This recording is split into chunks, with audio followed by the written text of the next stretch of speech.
Muy buenas tardes a todos, estamos arrancando el capítulo 10 de Dínamo, este espacio que hemos creado para debatir temas de energía. Esta edición, particularmente cuando viene Gustavo Lopetegui y Juan José Aranguren, tenemos una invitada que es la primera vez que viene, Nadia Sager, una especialista en temas de energía eléctrica, también de gas natural. Es un espacio que uno disfruta porque estás hablando con dos o tres interlocutores que tienen la capacidad de cruzar un montón de variables, no solo las variables energéticas, sino también meterle la variable económica, política. Ustedes saben, no hago demasiadas introducciones, así que voy a empezar directamente con los temas de agenda. Antes de meternos en algo que tiene que ver con más temas de macro o temas de energía eléctrica, como la licitación de almacenamiento que hizo el gobierno hace 15 días, quisiera preguntarte, Gustavo, hace rato que no venís. Hay un tema que en los últimos 20 días, con José lo hemos hablado un montón de veces, que es el tema YPF-Burford, este juicio que lleva adelante Burford Capital en representación de Petersen Energía, en el juzgado del Distrito Sur de Nueva York, que encabeza Loretta Preska, que hay una sentencia que todavía, una sentencia que obliga al Estado argentino, o que en todo caso le pide al Estado argentino que transfiera las acciones de YPF que están en manos del Estado a Burford Capital, y que la mayoría de los actores con los que hemos hablado es de cumplimiento imposible o muy difícil de llevar adelante. No has hablado sobre el tema, no sé si querés hacer alguna reflexión de todo este tema, este rompecabezas gigante que es Burford Capital, con una sentencia de fondo por nada menos que 16.100 millones de dólares, digamos. Gracias, Nico. Sí, hace tiempo que no vengo al programa, pero los vi todos y me gustó mucho el último programa en el que especialmente Juanjo describió toda la historia del tema Burford, Repsol, Eskenazi, como siempre hace Juanjo, de manera muy rigurosa, exhaustiva, detallada y clara, ¿no? Siempre lo hace así, esta vez no fue la excepción, y no tengo nada que agregar sobre eso, pero sí la sensación que a mí me da todo este tema es una profunda bronca, indignación y tristeza al final, que va mucho más allá del tema YPF, y me gustaría hacer una reflexión sobre 4 puntos muy importantes que quiero ser lo más terminante posible porque para mí es algo muy grave y que está reflejando la raíz de nuestros problemas y de nuestra frustración como país, como ciudadanos, no solamente por el tema del petróleo y de YPF. Me los traje escrito para tratar de ser preciso con las palabras. Son cuatro puntos. El primero, Eskenazi, Kirchner, Repsol. Los 3 subrayó. Eskenazi, Kirchner, Repsol, porque fueron partícipes necesarios para que esto ocurra. Sumás a Repsol también en esa Sí, lista. No hay manera de que no sumarlo. No hay manera de no sumarlo. Fue el que aceptó y le prestó formalmente la plata a Eskenazi para que compre. Esto es uno de los mayores negociados de la historia argentina. Dentro de 100 años, cuando escriban la historia, yo me acuerdo de estudiar en la facultad Swift Armour, ¿no? El suicidio de Lisandro de la Torre después de un asesinato que hubo en el Congreso de Bordaberry. Para mí esto es más flagrante todavía. Más flagrante. ¿Por qué? Bueno, primer punto, por todo lo que explicó Juanjo. O sea, le regalaron a un grupo económico una parte de la principal empresa argentina por mandato del presidente de la República. Punto 1. Punto 2. Como consecuencia de esto, un enorme vaciamiento de YPF. Enorme. Dividendos extravagantes, lo explicó Juanjo. Las petroleras reparten 50, 60, 70% como máximo de dividendos. En este caso se repartieron hasta 120 y predatados, ¿no? Y segundo, enorme endeudamiento de YPF. O sea, arruinaste YPF, le sacaste el capital y la endeudaste durante muchos años. Déjame preguntarte ahí, paréntesis. Esto lo vemos en retrospectiva y todos coincidimos de que el nivel de irregularidades, además, es demasiado manifiesto, demasiado nítido, está a la vista. ¿En el momento lo veías? Yo te digo una cosa, yo recuerdo el día de la estatización, era el día de la reunión de CIPEC anual, que en ese momento era importante, estábamos todos, o muchos. Para mí yo fui apesadumbrado ese día y todo el mundo compartía esto. Punto 1. Punto 2. Carlitos Pañi, desde el día 1 de lo de Eskenazi, empezó a hablar de experto en mercados regulados. Así como ahora dice el entrañable Pucho cada 3 renglones, decía el experto en mercados regulados, porque es una vergüenza, porque eso fue lo que escribieron, que por qué entraba. En el press release, en el comunicado de dice prensa, experto dice en mercados. Y Carlos Pañi lo dijo del día 1 y tuvo consecuencias para él. Eso, ¿viste? Con lo cual estaba a la luz. Ese es el problema. Que no lo quisiésemos ver como sociedad y no le prestásemos atención es otra cosa, pero no terminó esto ahí. Te digo, primer punto, es que nace Kirchner Repsol, mayor negociado o de uno de los mayores negociados de la historia argentina, a la luz del día. Vaciamiento posterior de YPF, horrible. Tercero, como política económica, control de precios del surtidor, o sea, del barril de petróleo, entre enero del 2004 y diciembre del 2014, 11 años, 30% le rebanaron al precio del barril. Esta cuenta la hice cuando estábamos en el gobierno. Eso le costó a la industria 51.000 millones de dólares. Es decir, en menos ingresos. Transferiste del sector de producción hacia el sector de consumo. 51.000 millones de Sí, dólares. da 4.600 millones de dólares anuales. Que podría haber ido a inversión, ampliar la base productiva. Podría haber ido, o sea, en ese mismo momento, la tecnología del Permian ya estaba. En el año 2000, en el Permian se producían 300.000 barriles por día. En el año 2008,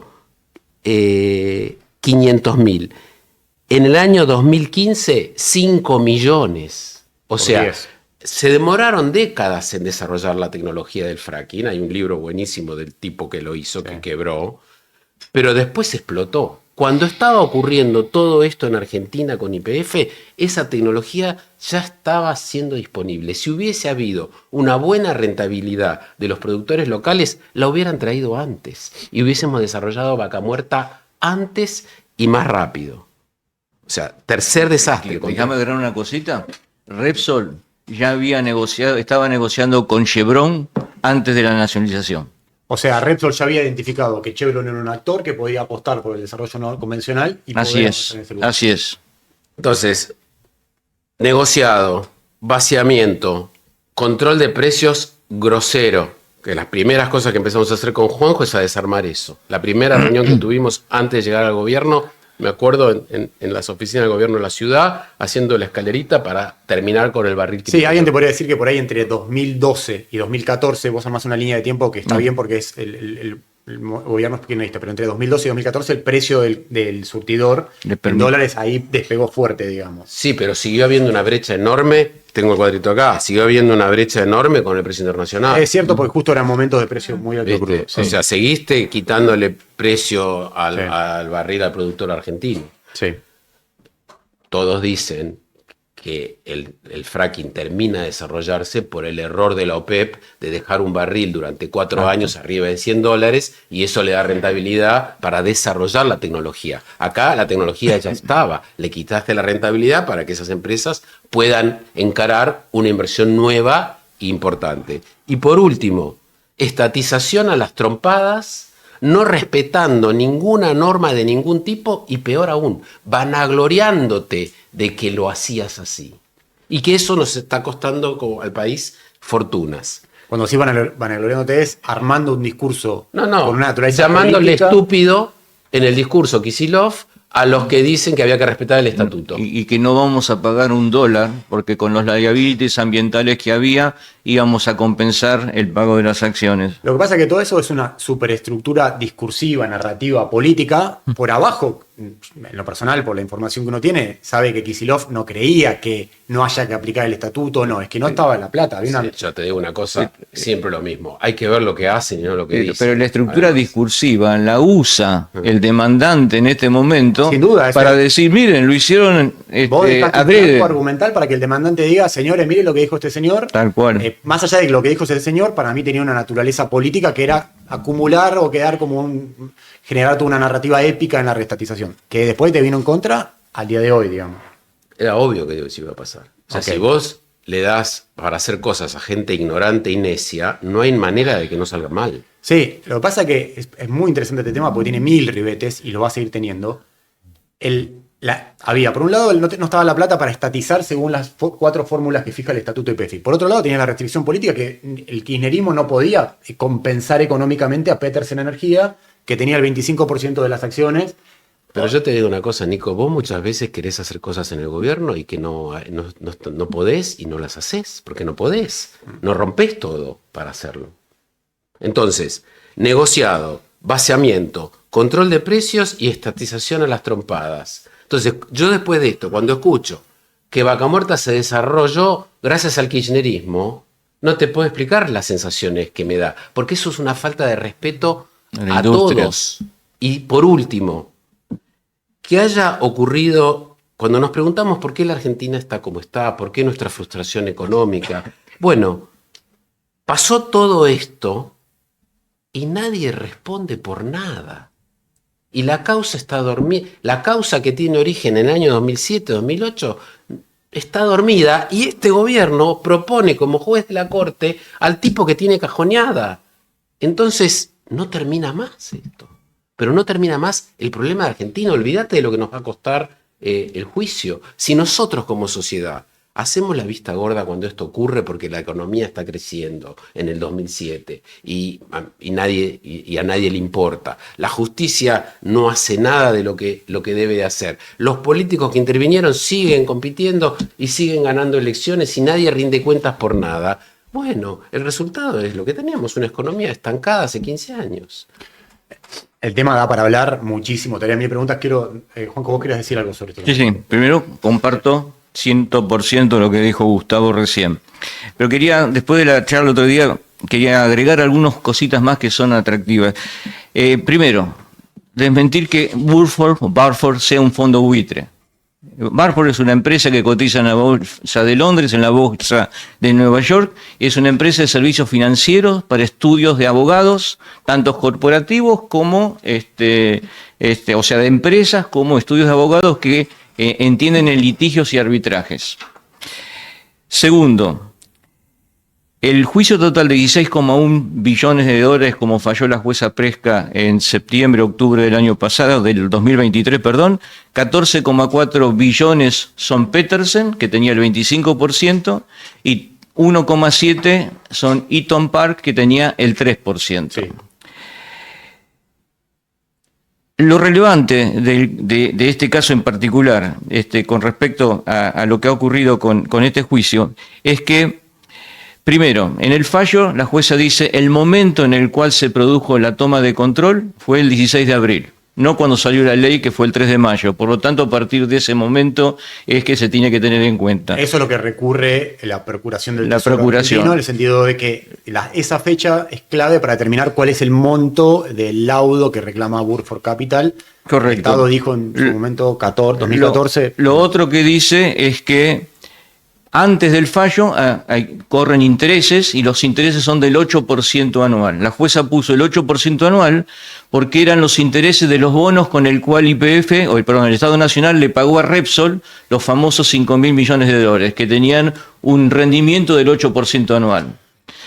Y tercero, el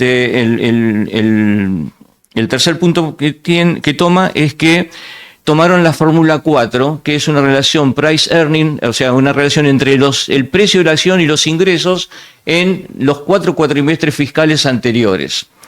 Porque a veces alguien dice, 16.000 millones de dólares por el 28% de la compañía, cuando hoy la compañía vale 12. ¿Cómo puede ser ese número? La realidad es que es otra. Era $60 la acción la que daba la Fórmula 4, $60 la acción, que es ahora el objetivo que tiene Marín en YPF, $60 la acción, 393 acciones multiplicado por 28%, y el 8% anual en 11,5 años, desde el momento en que se produjo la toma de control hasta que fue el fallo, hay que multiplicarlo por 2,4. Ahí se llega a los 16 billones de dólares. O sea, en realidad se toma el valor que da la Fórmula 4, que era $60, y la gran parte del fallo, que eso da 6.500 millones de dólares, y se llega a 16.000 por los intereses. Ok, déjame hacer un punto en el primer punto que vos decías. Vos decías, Burford Capital no es un fondo buitre, sino que es un fondo de inversión que cotiza, que tiene a mí, en lo personal, más allá de que para mí tiene comportamientos que juega muy al límite dentro de lo que es el marco legal, no, es adjetivar si es un fondo buitre o no. O sea, lo que digo es, sí me parece que hay una discusión todavía abierta, y es algo que incluso algún sector del gobierno está evaluando si plantear o no, incluso el Departamento de Justicia de Estados Unidos parecería que interpreta algo de esa manera, que es lo que dice, si esto forma parte de un vaciamiento perpetrado por 2 o 3 actores, algunos privados, otros del sector público, y hay un ilícito en ese cómo se llevó adelante, y es un negociado de los que cuando más pase el tiempo más se va a cristalizar que es uno de los peores negociados empresariales de la Argentina. Y si además tenés un actor, que es Petersen Energía, que quebró y hoy está representado por un fondo, a mí, por la información que uno tiene, es ahí donde algún actor dice, che, esto puede llegar a, por lo menos alguien propone, de hecho lo propuso Enrique Brullú en una editorial de La Nación hace 10 días. Es curioso porque yo pregunté entre varios abogados que conocen del tema, che, esto que propone Brullú en la editorial de La Nación, de decir, como esto tiene un ilícito de fondo, tenemos que ir a pedir que el fuero criminal de la justicia de Estados Unidos intervenga porque tiene prelación, tiene prioridad por sobre el juicio de Presca. La mayoría de los abogados con los que yo pregunté me dijeron, esto ya es extemporáneo, no se puede plantear eso, pero de repente cuando ves que el gobierno de Donald Trump lo que plantea es, y le sugiere a la jueza, le sugiere a la Cámara de Apelaciones, revise esto y fíjese si tiene competencia la justicia norteamericana o no, porque esto surge de algo bastante raro. Gustavo acaba de decir un negociado, o sea, yo no tengo ningún problema en suscribir al pie diciendo que es el peor negociado de la historia energética de la Argentina. Si después encima tenés una empresa quebrada en España, que hay un fondo, que es un fondo que lo único que está haciendo es querer perseguir un incentivo económico, me parece muy bien, aprovecha todos los instrumentales que tiene la justicia global para construir un caso y ganar. Me parece bien, listo, ganó 16.100 millones de dólares, por lo menos en primera instancia.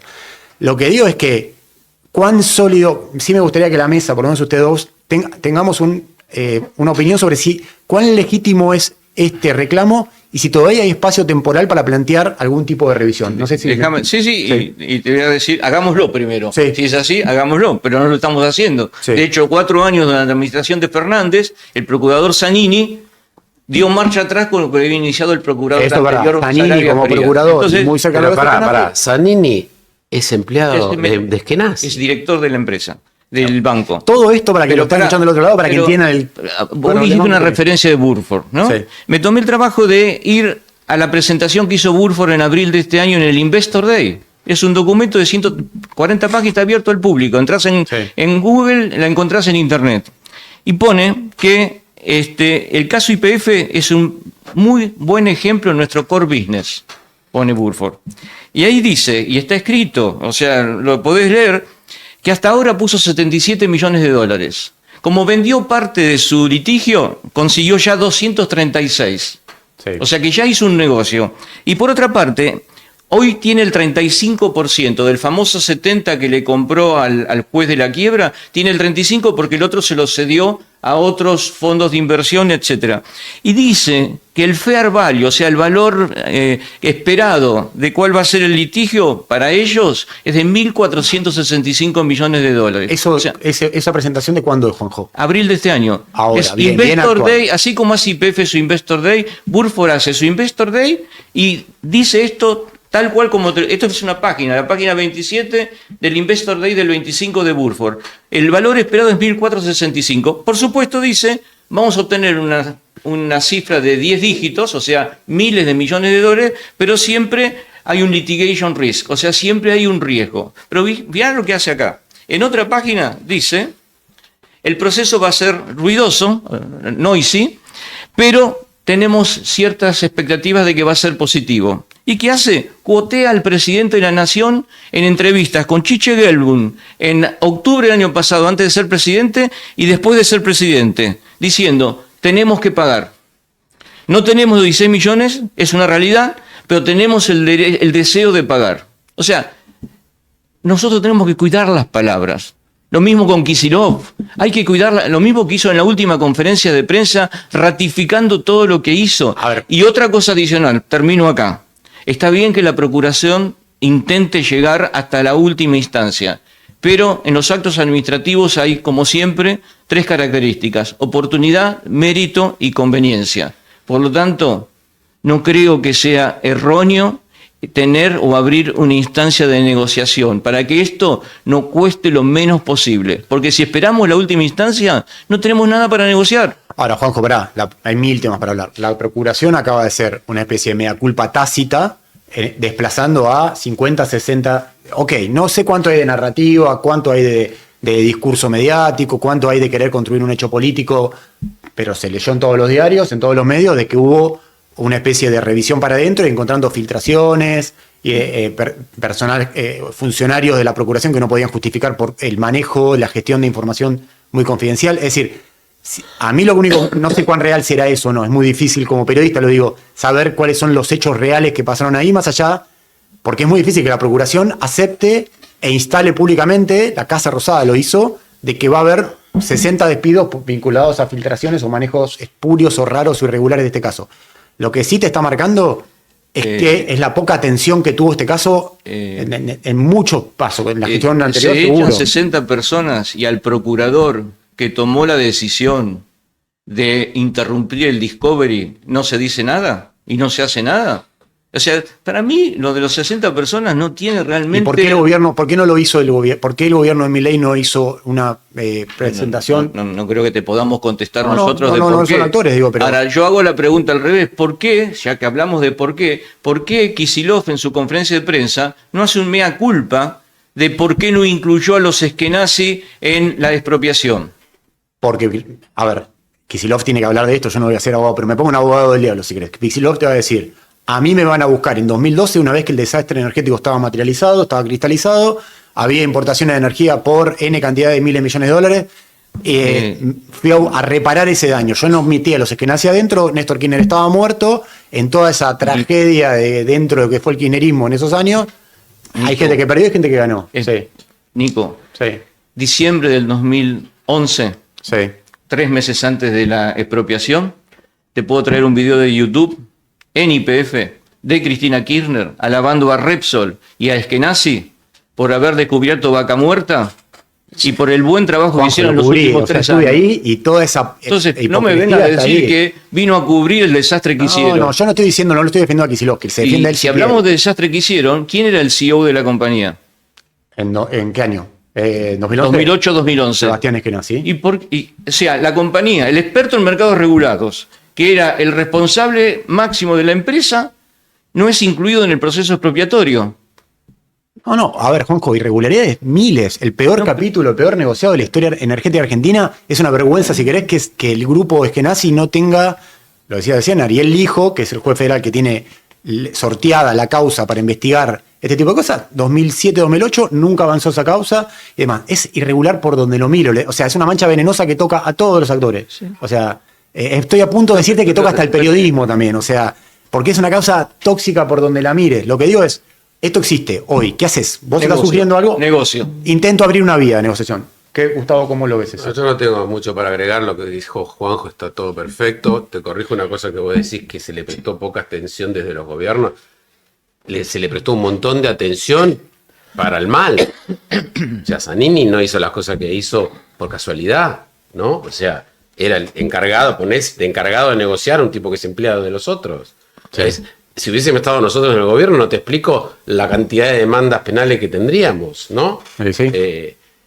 Entonces yo lo que digo hoy es, hay muchos profesionales que conocen este tema y que puede haber distintas teorías de por qué camino ir, pero hay mucha gente que sabe de este tema, ya en el lugar que estamos hoy, es un tema técnico, legal. Ojalá el gobierno se nutra de esos profesionales y ojalá el gobierno tenga ganas de defender los intereses del país hasta lo último. Para cerrar este tema, porque nos estamos yendo hoy más, lo interesante de esto es, hay una determinación de la Cámara de Apelaciones, hay 2 determinaciones, una de fondo y una coyuntural. Lo que tiene que decir la Cámara de Apelaciones del Segundo Distrito de Nueva York es, sí, en lo coyuntural, que esto va a salir en las próximas 10-15 días, uno supone, si se suspende la ejecución del fallo de primera instancia de la jueza Loretta Presca. Acuérdense que lo dijimos acá ya varias veces, en Estados Unidos el sentido común de la justicia, el funcionamiento de la justicia es distinto. En Argentina vos apelás un fallo de primera instancia, inmediatamente interrumpís la ejecución de ese fallo, hasta que haya un fallo de segunda instancia que lo confirme o que lo rectifique. En Estados Unidos vos apelás un fallo de primera instancia, pero eso no impide que esa ejecución de lo que dijo la jueza se lleve adelante. Con lo cual la Cámara de Apelaciones lo que tiene que decir es, si interrumpe la ejecución de Loreta Presca, porque Loreta Presca lo que dijo es, yo fallé de esta manera, y cuando el Estado argentino le dijo, che, ¿podés frenar esto porque vamos a pelear en la Cámara de Apelaciones? No lo voy a frenar porque ustedes en la conducta que tuvo en los últimos 10 años no me genera garantías ni confiabilidad de que va a tener vocación real de negociar esto, o por lo menos de cumplir mi fallo. Entonces lo puso en cabeza de la Cámara y la Cámara de Apelaciones va a tener que definir si se ejecuta o no. Si no frena la ejecución, Argentina va a caer en una especie de desacato, en un limbo judicial muy complejo. Me parece que por ahí el gobierno argentino va a tener que ir a pedirle alguna opinión a la Corte Suprema de Justicia y decir, che, ¿qué hago? Porque son acciones, las de YPF, protegidas por una ley de expropiación que dice que solamente se pueden transferir con el aval de las 2/3 partes del Congreso. Va a haber que buscar un tercero legitimante. Mucha gente dice que puede ser la Corte, que diga, ok, transferir las acciones, no las transfiera porque hay que hacer un exequatum, que es un proceso de cumplimentación. No sé, o sea, alguien tiene que salir a hacer algo sobre eso. Ojalá la Cámara de Apelaciones frene la ejecución y después va a pasar 6 o 4, 6, 8 meses hasta que la Cámara de Apelaciones diga, tiene razón Loreta Presca, la Argentina debe 16.100 millones de dólares, o tiene razón parcialmente, el monto es inferior, o no tiene razón, la jueza tendría que haberse eximido de participar en esta causa porque tendría que haber tramitado en la justicia argentina. ¿Es correcto lo que digo? O sea, hasta ahí estamos, o donde estamos hoy. Che, quiero cerrar este tema y salvo que alguien quiera decir algo más. No, que no creo que esté en litigio la ejecución del fallo, sino la forma en que la jueza propone ejecutar lo que es vía las acciones. El Estado Nacional lo que tiene que hacer es garantizar, para que no se pague todo, garantizarlo de alguna manera. Eso es lo que correspondería hacer y que hasta ahora no hizo, garantizarlo con algún bono, garantizarlo de alguna manera. Entonces, el fallo de la jueza de los próximos días va a ser, de la jueza de la Cámara, va a ser si corresponde o no que las acciones de la compañía sean prenda para la ejecución del fallo. Exacto. No hay muchos más elementos, no hay muchas prendas más que uno pueda decir, bueno, no te doy las acciones, pero te doy tal título de tal bono o tal cosa. Eso ponerle que alguien lo pueda, se podría pensar. Pero bueno, quiero hablar, por lo menos estos 20 minutos que nos quedan de capítulo, de algo, Gustavo, la última vez que viniste, hará 2 meses y medio, vos hacías un análisis macro de que el gobierno estaba en control de la botonera general, digamos, de que había un proyecto económico que estaba logrando ir cumpliendo determinados hitos, bajando inflación, terminando con lo que era la brecha cambiaria, ordenando un poco el cepo, flexibilizándolo primero para personas particulares. ¿Algo del trazo grueso que viste hace 2 meses y medio o 2 meses atrás cambió o no? La tendencia sigue siendo la misma. No, yo no veo nada diferente. El comentario que yo haría es que a veces yo creo, ¿no? Los periodistas tienen necesidad de relatar lo que nos pasa, sí, como si fuese una carrera de caballos, y esto es una maratón, ¿no? O sea, la reconversión de una Argentina hacia un país abierto, competitivo, donde reinen la fuerza del mercado para la parte económica, donde se premie, ¿viste? el riesgo de invertir, de producir, de crecer, es una maratón que lleva, no quiero decir décadas, pero hasta que crucemos el charco es mucho tiempo. Y yo lo que veo es un equipo económico que tiene claro su rumbo, que las cosas principales las está atacando en la medida que puede y va corrigiendo para un lado, para el otro, en cada una de las variables, y que vamos por ese camino. Si va a tener éxito, si esto va a perdurar, no lo sé, pero no veo nada distinto de lo que veía hace. Yo veo los 3 pilares fundamentales de esta reconversión argentina: lo fiscal, lo monetario y la apertura al mundo, se están encarando. Y creo que se están encarando de la mejor manera posible y más rápido de lo que yo creía que se podía hacer. No veo, y obviamente hay contratiempos, hay problemas que en el día a día van surgiendo, pero rescato muchísimo el pragmatismo del equipo económico y sugiero ver lo que hacen, analizar lo que hacen, más allá de... Es interesante lo que planteas, porque es verdad, el rol nuestro como periodistas a veces es sobre representar cosas que uno ve. Entonces, no sé, fíjate qué está pasando con el consumo, si no se está cayendo o no, fíjate qué pasa con la actividad de algunos sectores que está en la alerta amarilla o naranja. Vos mirás el trazo maratón. Yo la pregunta que te hago en materia de energía es, Si vos estás diseñando proyectos o medidas de licitación que vos querés que el privado haga determinadas inversiones y como objetivo es súper loable, pero que dependen del resultado de esa maratón, si vos estás queriendo que una empresa te invierta en una nueva central térmica de 800 megas y eso lo invierta con un contrato con una distribuidora, con Edenor o con Edesur, ponele, peor con Edesur que con Edenor, y vos me decís, bueno, si yo gané la maratón, y bueno, seguramente un Pampa Energía le va a firmar un contrato con Edesur, porque la macro ya va a estar recontraestable, y va a venir la inversión en una nueva central térmica de 800 megas. Pero mientras tanto, la maratón por ahí te dura 2 años, digamos. O sea, ¿qué haces? ¿Te vas a quedar sin inversión esos 2 años o cómo haces? Porque el gobierno parece que está diseñando instrumentos para cuando ganes la maratón y no para ir caminando, no para ir corriendo la maratón. Mira, yo lo que digo del sector energético, podemos separar oil and gas de electricidad, ¿no? En el fondo el gran problema de Argentina es que tiene un costo de capital altísimo por todo nuestro prontuario. Sí. Y esto son todo, lo de energía es inversión a largo plazo, y si vos tenés que cargarle 7% de tasa de retorno u 11%, no es lo mismo, ¿no? 11% de tasa de retorno casi te hace prohibitivo cualquier inversión. Tenemos la fortuna con Oil and Gas, que tenemos todas las empresas que tenemos un buen track record ya de una década con Vaca Muerta, y las inversiones están ocurriendo. Entonces no nos olvidemos, nosotros llevamos varios años creciendo la producción de gas y petróleo al 10% anual, sobre todo petróleo, que eso implica que Vaca Muerta crece al 23-24% anual. Es una cosa impresionante, ¿no? Y eso está ahí, y bueno, lo están pudiendo hacer gracias a las ganancias reinvertidas, gracias a que el precio del surtidor refleja el precio internacional, entre otras cosas. Electricidad es muy complicado la inversión de largo plazo, porque tenemos una maraña de precios regulados, todavía la demanda no paga todo el costo de la oferta, paga hoy 77%, un montón, récord de los últimos 15 años, pero todavía no paga el 100%, y con incertidumbres.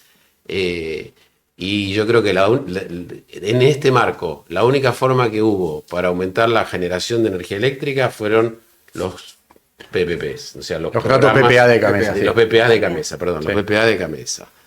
Y yo no veo en el corto plazo otra alternativa a esa. O sea, el gobierno, sí.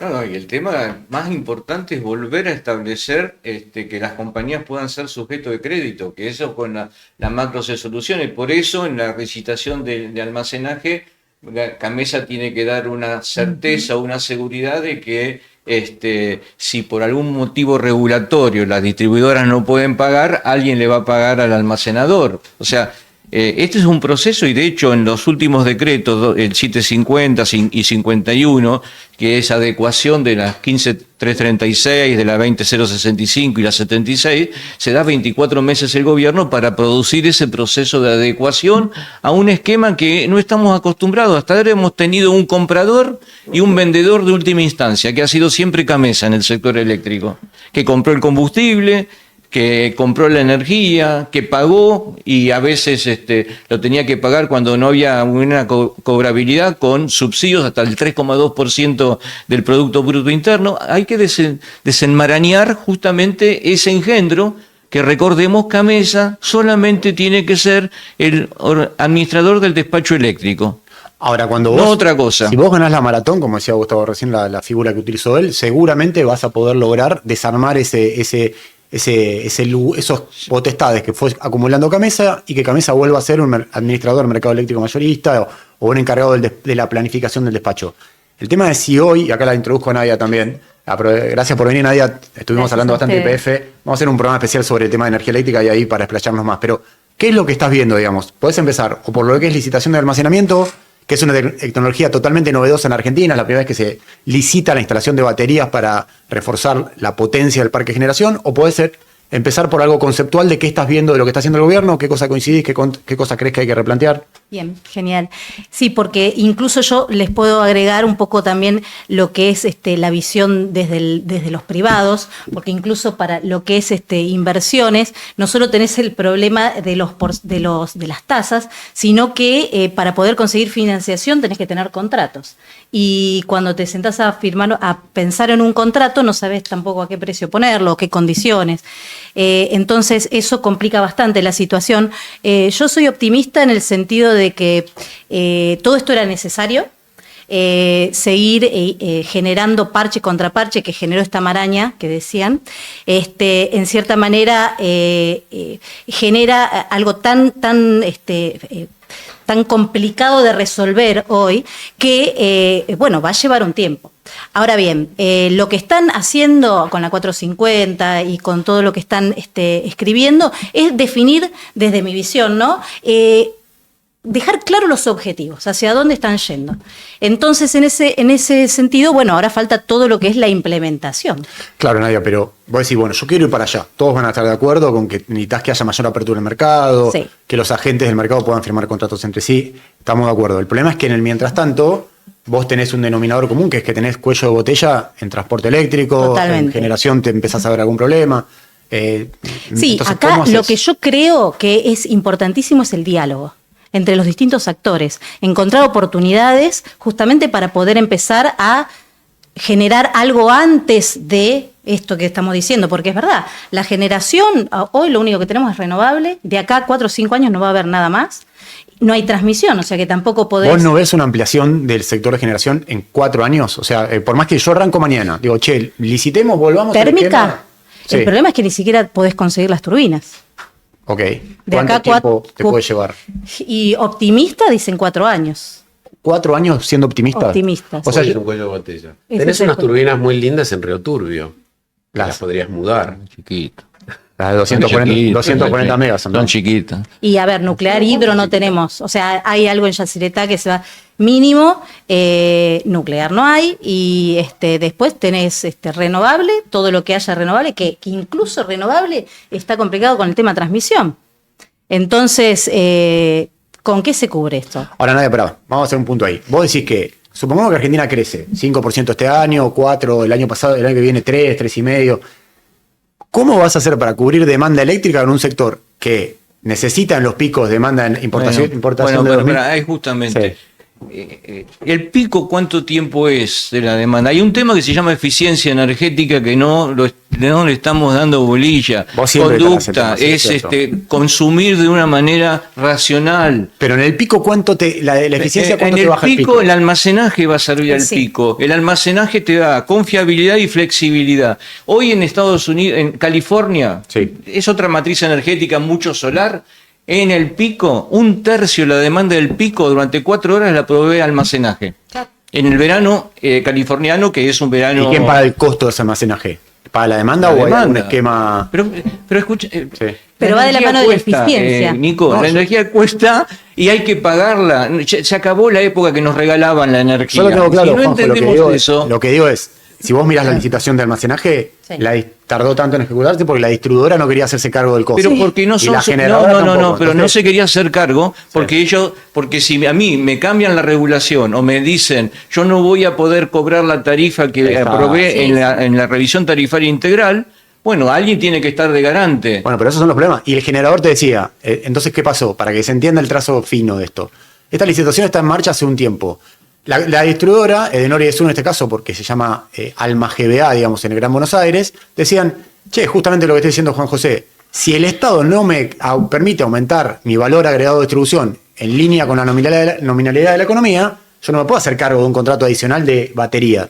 Bueno, perfecto, entonces el Estado tenés razón. Vamos a escribir un contrato que sea que si hay un cambio sustancial y el costo de las baterías no se transfiere al precio estacional de la energía eléctrica, al valor agregado, a la tarifa, para decirlo de alguna forma más fácil, vos podés salir de este contrato. El generador, que es el que te tiene que invertir, o el desarrollador que tiene que invertir, dijo, escúchame, pero si me pones esa cláusula, yo voy a ir a sentar con un banco para financiar este proyecto y me va a decir el banco, hermano, no te puedo prestar plata.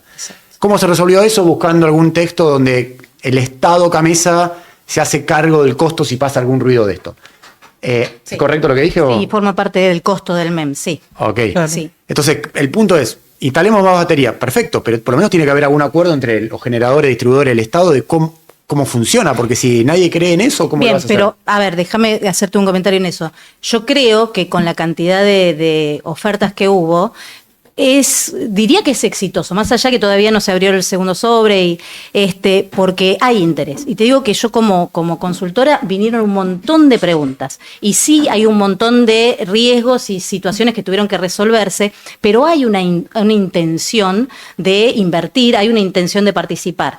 Entonces, eso yo lo vi muy positivo. Más allá de que esto es una prueba piloto, es algo muy puntual y hay que ver si incluso los proyectos que hay resuelven completamente el problema de base que es el que tienen, porque había mucha cantidad de puntos, ¿no? Y hay que ver los precios. O sea, el 28, el 29 de agosto, cuando se abran las ofertas económicas, tenemos que ver los precios. Exacto. Y ahí ver si esa flexibilidad y confiabilidad que me pueden dar las baterías, que son de deployment rápido, o sea que es tan rápido como una turbina de gas, o más rápido una turbina de gas, no tenés problema de inercia como si tenés con los renovables, es económicamente atractivo. Eso lo vamos a saber dentro de muy poco tiempo. Bien, ¿sabes qué Y, quiero? perdón, y creo que el periodo de instalación es 1 año a 1 año y medio, si no me equivoco. Sí, creo que lo habían extendido un poco hasta el 28, me parece. Pero bueno, quería tratar de llegar primero, cuando lanzó esta iniciativa, llegar al verano que viene, ya no se va a llegar. No. Con suerte. Un poquito más, sí. El 27-28. 27-28. 26-27. Yo creo, me quedo con lo que decía Nadia. Yo pensé que había alguna demora en la entrega por parte de los tecnólogos. Vamos a hacer un dínamo especial de esto de energía eléctrica, porque si realmente vos, para pensar algún proyecto exitoso de generación, tenés que pensar en 3-4 años, va a haber que pensar soluciones temporales para ir gestionando el sistema. Pero de vuelta, cuando nosotros entramos en el gobierno, el pico estaba en 26.000 megawatts. Sí. En febrero del 2016. Sí. El año pasado el pico fue 30.400 megawatts y se da en 2-3 días. O sea, tenemos que gestionar el pico. Se tiene que gestionar con prevención, con conducta, con cultura.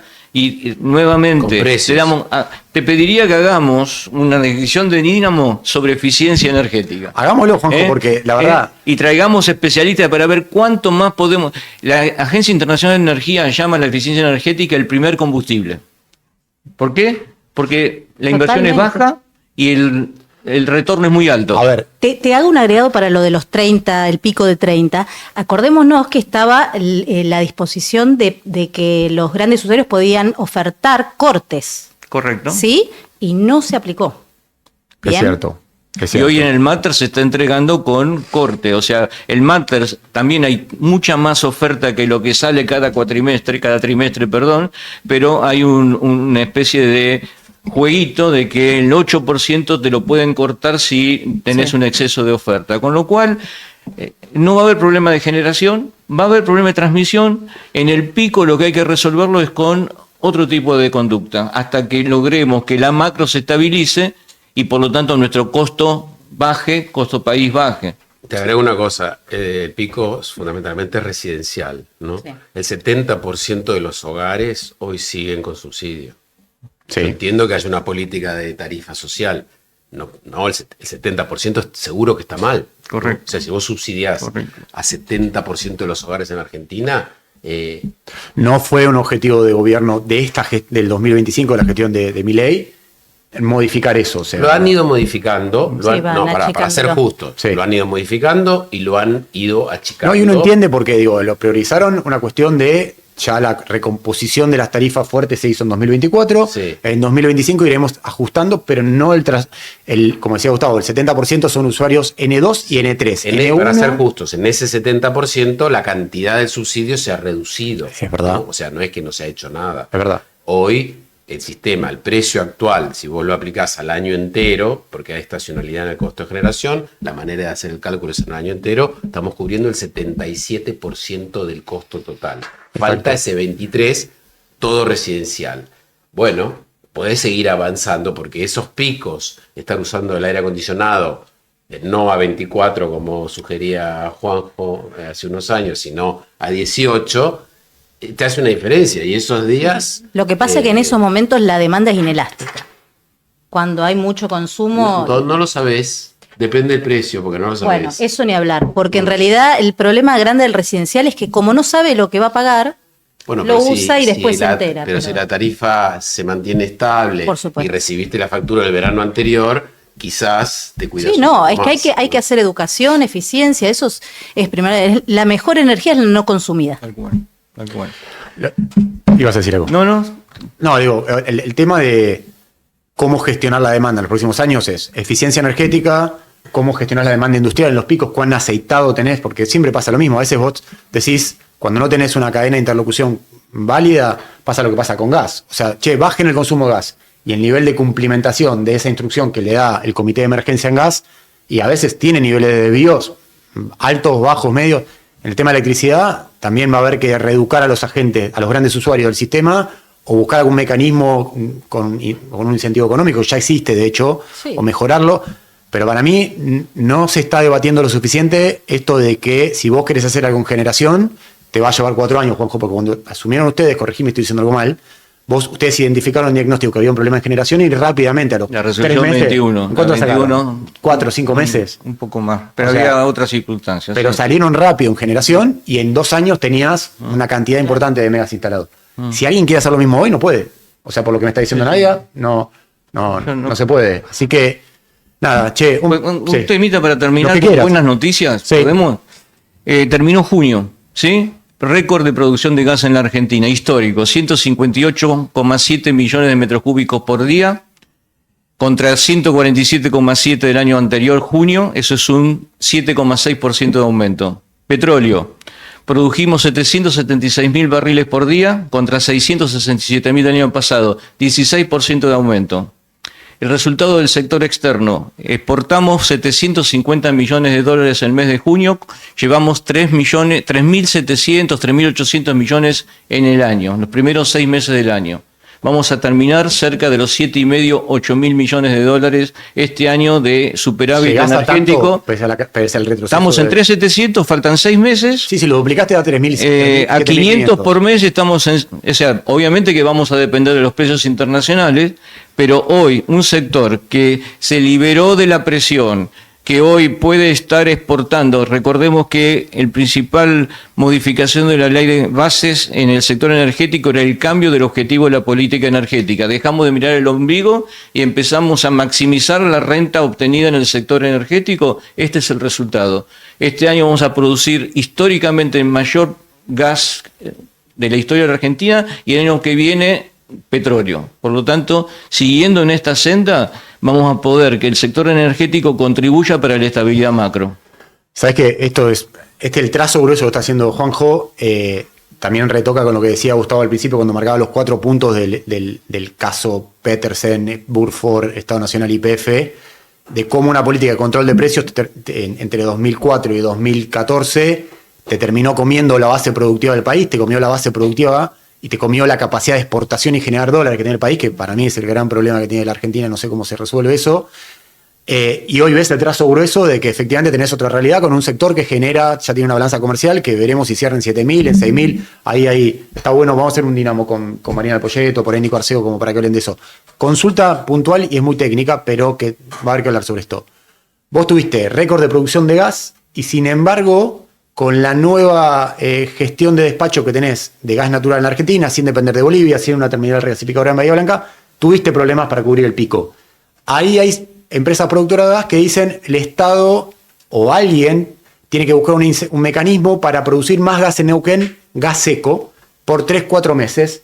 ¿Qué haces? Lo haces que el Estado, lo normal sería, bajo lo que se hizo en los últimos 20 años o 15, desde 2013 para acá, un esquema de plan gas, donde salgo a licitar, bueno, levante la mano, ¿quién me quiere vender gas los 4 meses más fríos del año? Que aparezcan 5 o 6, ¿a qué precio? $7, 8, 9, 10. Camesa acaba de publicar y adjudicaron licitación para una semana, la que viene. Pero eso no te alcanza para generar inversión. Si vos Te el año que estoy viene, dando un ¿qué haces? ejemplo, te estoy dando un ejemplo. Si formalizamos eso y lo hacemos para un periodo más extendido, no hay ningún inconveniente para aquel que decida perforar para producir solamente 4 meses. ¿Pero lo por hace año. Camesa, que es el Estado, o hay que buscar un incentivo donde no haya ningún agente vinculado al Estado como Camesa, como Enarsa metido ahí? Porque esa discusión... Pero en la medida que vos estés hoy decidiendo que Camesa sigue siendo el que reparte el juego, lo hace Camesa. Cuando Camesa deje de ser el que reparte el juego, Bueno, lo van a hacer los privados. El problema es que el gobierno dice que en noviembre Camesa va a sacarse la centralización, va a dejar de ser el agente que centraliza Bueno. el despacho de combustible. Perfecto. ¿Qué haría Gustavo ahí? No, la respuesta te la dieron en el programa anterior, que estuvo muy bueno, con las 2 personas, Bertero y la otra persona que estaba de gas. Te dijeron, el día que esté la barcaza para exportarle el LNG, se te acabaron los problemas de abastecimiento. Ok, 2027, 28... No falta tanto. O sea, también hay que pensar, ¿vas a hacer inversiones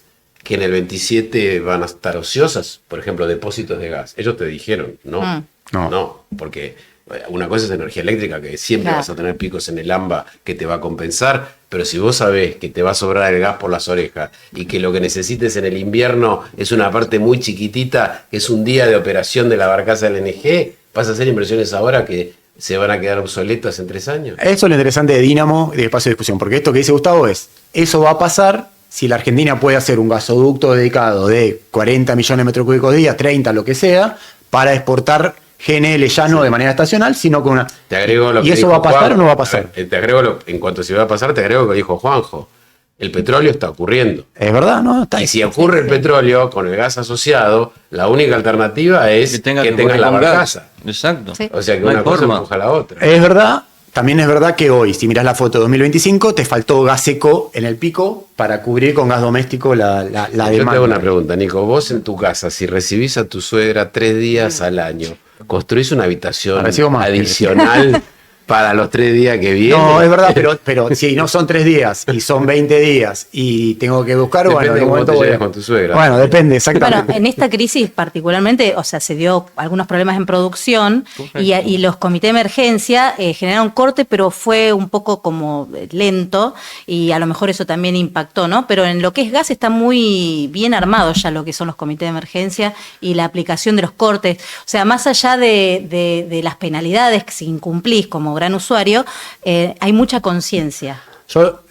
Está súper claro, para mí este espacio como Dínamo, para mí es un lujo, yo lo dije siempre que hagamos esto, poder ir viendo el devenir de la realidad, monitoreándolo con actores que tienen mucha experiencia de gestión y mucho conocimiento. O sea, es verdad, producción de petróleo récord, si vos sacás la foto hoy, Juanjo, de cantidad de equipos en Vaca Muerta, tenés 31 equipos, en abril tenías 34. Es decir, uno ve que hay una cuestión de cash, de flujo. Te noto de caja. muy negativo. No, negativo, Muy te negativo, estoy haciendo de está contraparte. balanceando Te estoy haciendo a de personas contraparte. que por lo general somos más objetivos y por lo tanto no tan optimistas. O sea que me llama la atención. Yo soy optimista con Vaca Muerta de Energía. Hay un proyecto, es el único proyecto de crecimiento edificado que tiene la Argentina hoy. Las opiniones son libres, los hechos son sagrados. Los hechos son el Los números. resultado de mes de junio. Está muy bien. No, y tenés la noticia de los oleoductos, que ahí hay cosas concretas que están Financiación de avanzando. $2.000 millones para poder exportar 800.000, primero 500.000 y después 300.000 adicionales. O sea, Sí, es una Argentina distinta. El primer Project Finance, esto para que no está tan encima de eso, en mi caso tampoco soy un experto en finanzas, la Argentina hace rato, cuando digo rato, 25 30 años que no puede firmar un financiamiento por 1.000, 1.500, 2.000 millones de dólares basado en un financiamiento adjudicado a un proyecto, un Project Finance que no calza sobre el balance de una empresa directamente, sino que calza sobre ese proyecto por los problemas macroeconómicos que tiene la Argentina. Hace 30 años no se hizo. El BEMOS S.A., que es un vehículo societario, es una sociedad controlada, o no controlada, o sea, de cual participa YPF, PAE, Vista, Pluspetrol, Tecpetrol, Shell, Chevron, Gas y Petróleo de Neuquén, siempre me olvido nombrarlo y los neuquinos se enojan, y alguna más que no nombré, pudo lograr que bancos internacionales le presten esa plata para hacer un oleoducto con una terminal de exportación enorme en Río Negro, que es una notición. Sinceramente, tuvo representación en la agenda pública, acá lo destacamos porque la verdad que está buenísimo. ¿Algo más para cerrar? No, tenés el gasoducto de TGS, que está dando sus pasos también, y que pronto se terminará. Sí, la presentación de ofertas son el 28 de julio de esa licitación. Eso es la ampliación del sistema de transporte de TGS. Hay un tema ahí que no es menor, es quién compra el gas adicional que va a transportar ese gasoducto. ¿Necesitas que Camesa y Enarsa le den una garantía? ¿O la economía argentina está lo suficientemente madura para que grandes usuarios te firmen contratos y que TGS te invierta solamente con eso. No lo sé. O sea, lo dejo abierto para en 2 semanas poder hablar de esto. Lo que yo te digo para cerrar de vuelta como empezamos, todo esto está bárbaro. Vaca Muerta es un boom. Vaca Muerta se duplicó en 3 años, ¿no? Sí. Es algo increíble y lo que tenemos ahí es un tesoro. Ahora, si dejamos que sigan pasando cosas como los negociados de Skenazy, Repsol, Kirchner y que nadie, el vaciamiento de YPF, el control de precios, y que nadie pague por eso, ni judicialmente ni políticamente, vamos a seguir chapoteando en el barro como llevamos décadas haciéndolo. Y en un nivel más chiquito, el gasoducto Perito Moreno se demoró 2 años, lo cual perdimos 5.000, 6.000 millones de dólares. Y ahí hay una otro, decisión política. y ahí hay otro problema, que es que el costo que tuvo el gasoducto Perito Moreno, que es un costo un sobrecosto también basado en la oportunidad de una economía que en ese momento tenía una brecha enorme, no tenía dólares, entonces el costo es más caro, complica la privatización. Es difícil que vos puedas privatizar a un precio de mercado algo que pagaste a precio de mercado más, no sé, 50%, 30%, 20%, podemos discutir. Pero bueno, todo esto hace a la complejidad que tiene gestionar estos temas. Este espacio se creó para eso. Yo a veces provoco un poco cuando veo que alguien va por un lado, lo pincho para hacer una prueba ácida. Pero bueno, para mí es un placer, agradecido siempre que estén. Vamos a hacer un programa especial la semana que viene por esto del sector eléctrico. Lo estoy con Nadia. Me tomó por sorpresa 4 años de entrega de una turbina de generación termoeléctrica. Es mucho tiempo, hay que pensar. Así que bueno, agradecidos. Y los que están del otro lado siguiendo, más todavía, síganos por redes. Es un placer. Nos vemos la semana que viene con este especial de electricidad que vamos a hacer.